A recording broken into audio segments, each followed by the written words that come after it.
You already know this. Think about when you learned to walk as a kid. You didn't give up after falling once. You fell, scraped your knee, cried. Maybe swore in baby language and then tried again. That's a winner pattern. You didn't decide you were a winner. You acted like one. You noticed that standing up worked better than lying there. So you locked it in. Now, zoom that pattern out to everything. Winners, they're toddlers with bank accounts. They notice what worked. They weld it into their nervous system. And they don't uninstall it just because yesterday sucked. Every setback is a hammer blow shaping steel. Weak minds snap under heat. Strong ones get tempered. If you avoid the forge, you stay brittle. Every time you fall in a game, the game restarts with more map knowledge. Quitting is like rage quitting before you learn the boss pattern. Losers complain when the wind changes. Winners trim the sails and use the same wind to reach the harbour faster. Failure is resistance. But electricity flows because of resistance. It needs it to light the bulb.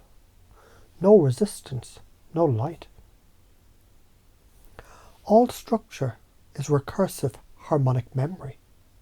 Your mind is literally a frequency field.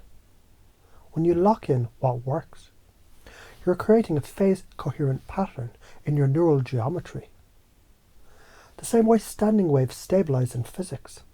That's not woo. It's how biology encodes skill. Notice the details.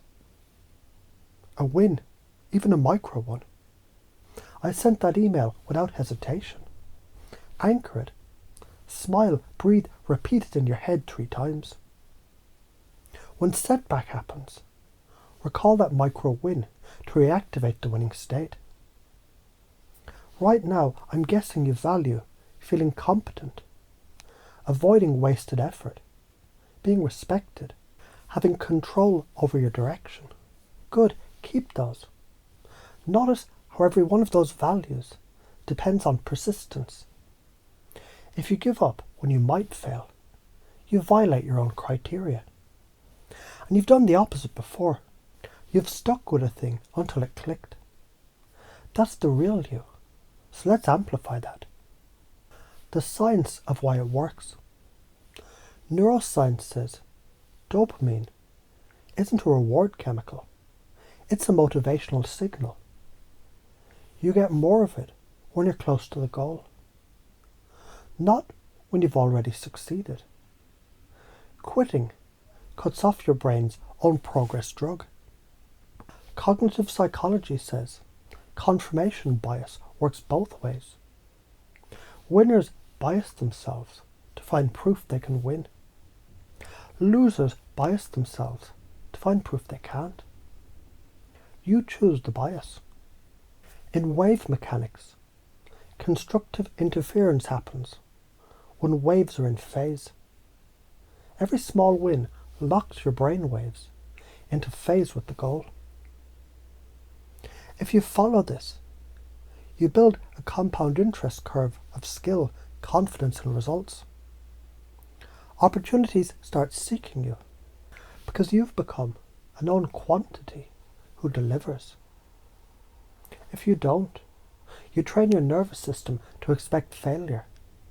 Every time you give up, you reinforce the identity of I'm the kind of person who quits. That becomes a self-fulfilling black hole.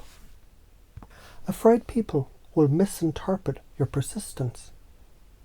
That's like a tree being afraid the wind will think it's too rooted. Let them think what they want. You're not growing for their approval.